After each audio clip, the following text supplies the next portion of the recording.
You know, it's a curious thing.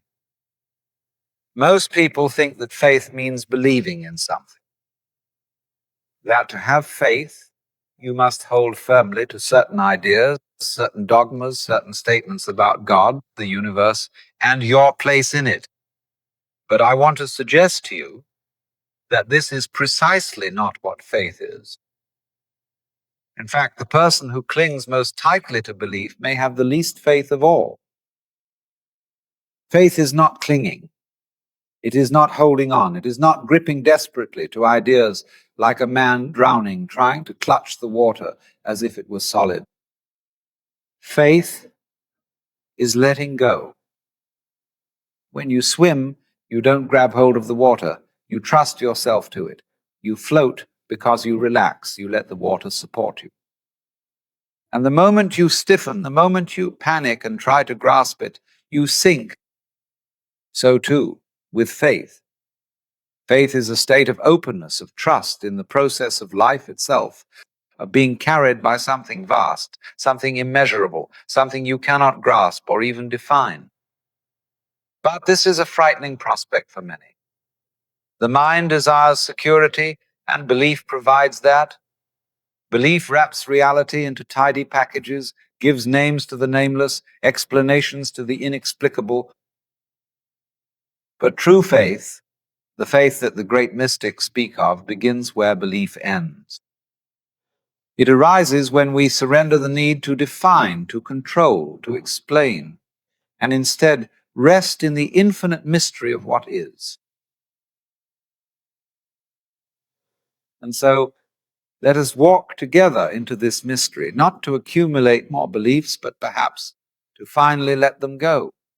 You see, what we are speaking about here is not merely a set of ideas, not a philosophy to be adopted, or a system of doctrines to be believed in. It is rather an experience, or more precisely, experiencing. Faith is something that operates deep in your being, in your bones, as it were, not simply in your mind. It's not an opinion you hold. It's not a conclusion you've reached. It's a way of being, of relating to the world. And curiously, much of Western religion has inverted this. In many traditions, particularly Christianity as it developed, enormous emphasis has been placed on correct belief. Do you accept the right dogmas, the right doctrines? Are you saying the right words about God? Because you are saved, not by works, but by faith. Yet ironically, that faith has often been reduced to mere belief, the mental acceptance of certain statements as true. But belief, in this sense, is fragile. It must be defended. It is always in danger of being contradicted, disproven, challenged. That is why belief often leads to fanaticism. Because it clings so tightly to its ideas, it fears anything that might threaten. Faith, on the other hand, needs no defense. The one who truly has faith can afford to be open, flexible, even playful, because they trust the underlying process of life itself without needing to seize it in the net of concepts. To have faith is like falling backwards into infinite space, trusting that you will be caught, though you cannot see by whom or by what. Now, if faith is openness, if it is trust in the unfolding of life, then what about knowing God? That too has been gravely misunderstood.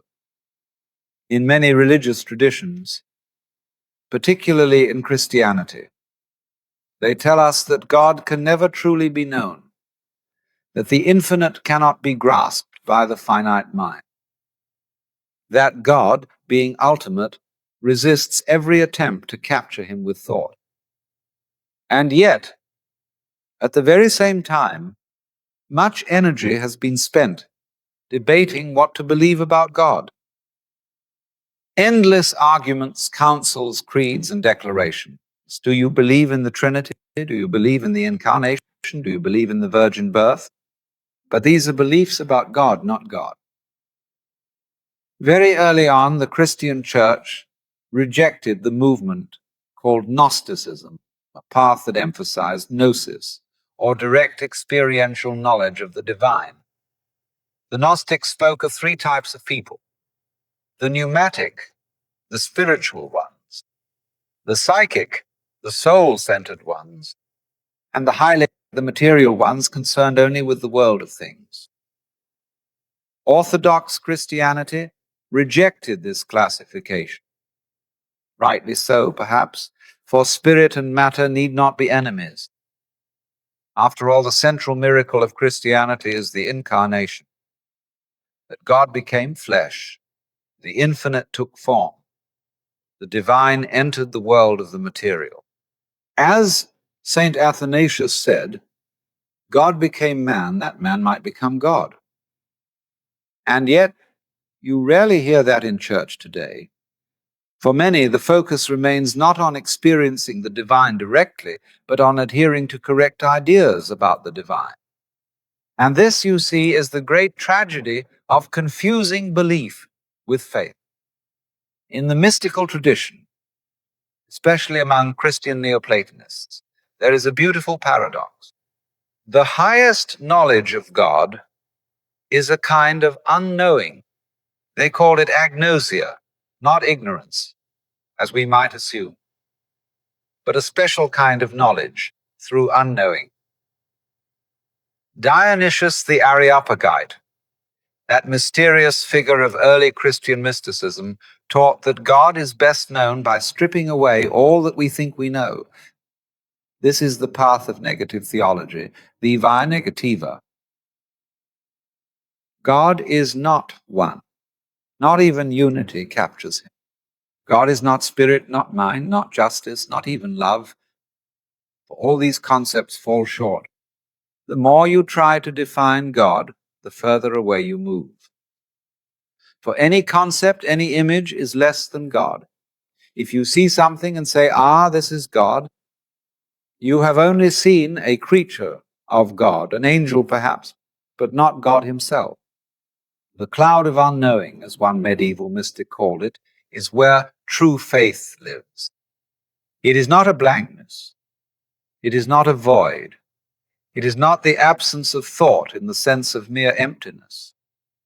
No, it is a fullness too vast for any single thought to contain.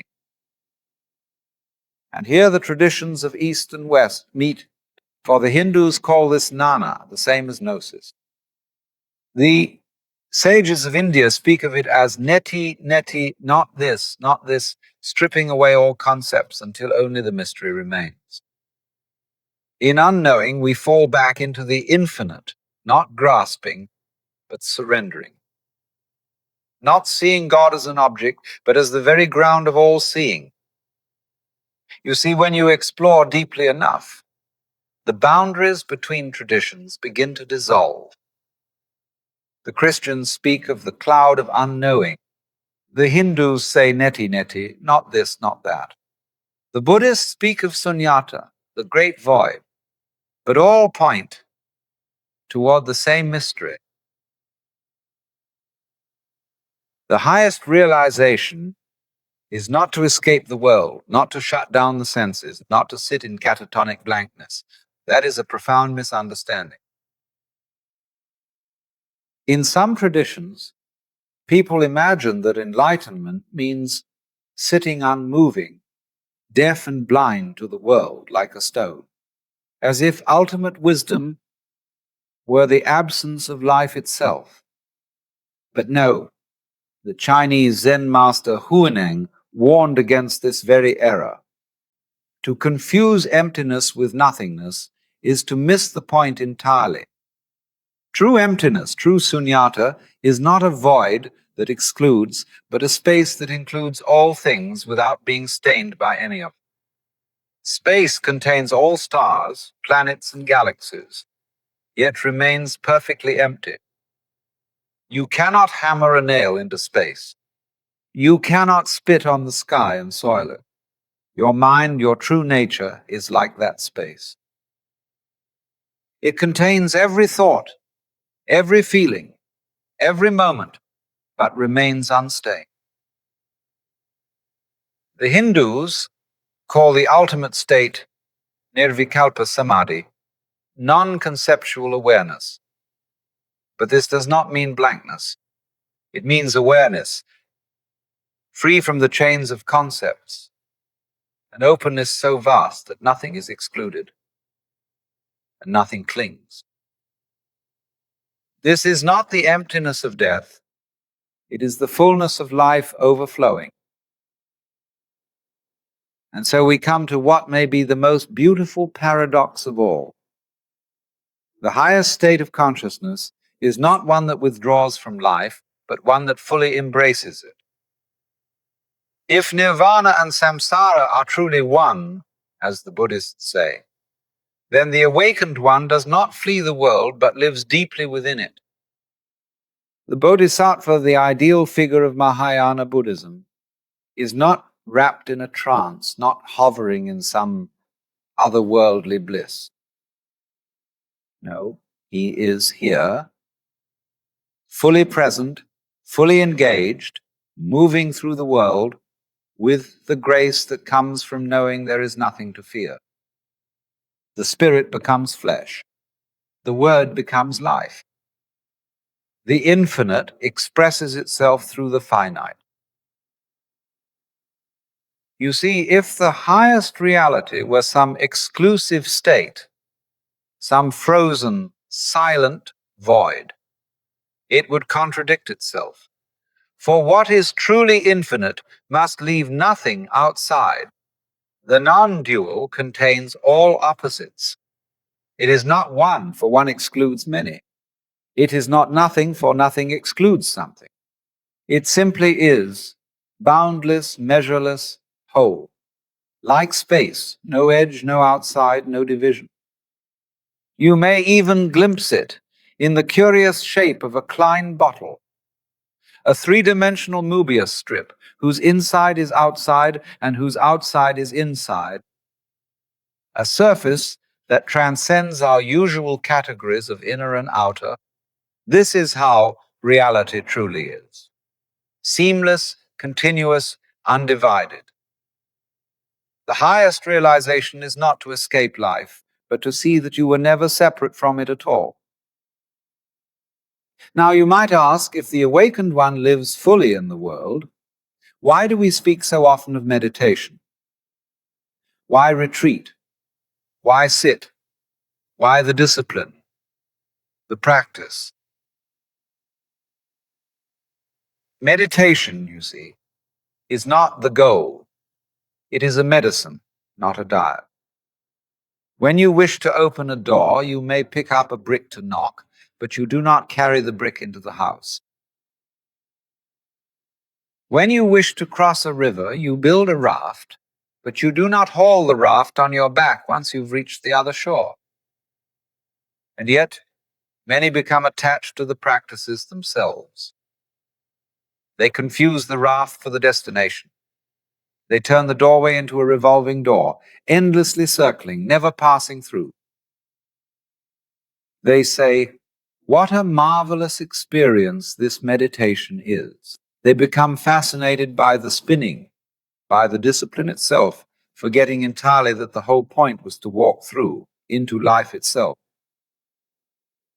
Spiritual practice can become a subtle form of spiritual vanity, a kind of religious one-upmanship. I meditate longer than you. I am more disciplined than you. I have experienced higher states than you. Be very careful of this.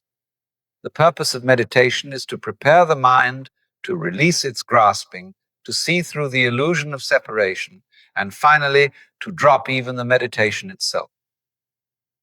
The awakened one walks freely, neither clinging to practices nor rejecting them, for he has seen that all tools are temporary.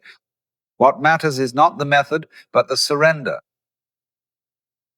And now we arrive at the delightful heart of the matter. True faith is not grim, not serious in the sense of rigid solemnity.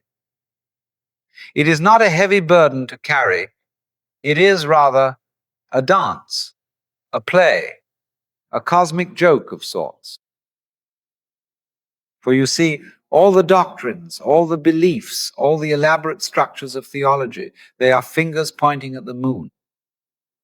And the tragedy is that people often stare at the finger, worship the finger, argue about the shape of the finger, and never see the moon. The one who truly has faith can laugh because he knows deeply, viscerally, that he is not in control. He has let go of grasping. He falls backwards into infinite space, not knowing, not needing to know, but trusting utterly that the process of existence will catch him. In Zen, they say, be kind to the crazy ones, for their souls are already with God. And perhaps, in a certain sense, true faith is a kind of holy madness, the willingness to surrender control, to abandon certainty, to rejoice in not knowing. You see, there is a great secret game in spiritual circles, the game of seriousness, the game of importance, the game of being more enlightened than thou. A parasite is someone who keeps going through the revolving door, but only because someone else keeps giving it a push. But the one who walks right through, who leaves the door behind, who steps into the great mystery without the need to carry any tools, any labels, any beliefs, that one is free. That one is truly alive. And so, in the end, what is faith? It is not belief. It is not doctrine. It is not the fevered clinging to ideas that make us feel secure. Faith is surrender. It is the courage to release your grasp on life, to stop clutching, stop resisting, and simply allow. To trust the flow of existence the way you trust the water when you float, knowing it will carry you, though you cannot command it. To live in faith is to fall backwards into the arms of God, arms you cannot see, cannot define, cannot control, but which you know are always there. It is to awaken in the morning with no guarantee, no certainty, no assurance of what tomorrow will bring, and yet to breathe, to smile, to walk forward, knowing that you are already home. The great mystery is not something to be solved, it is something to be lived. You do not solve music. You play it, you dance with it, and so it is with life. Faith is not about having the answers, it is about being at peace without them. In the words of an old Zen master, when you walk, just walk. When you sit, just sit. Above all, don't wobble. That is faith.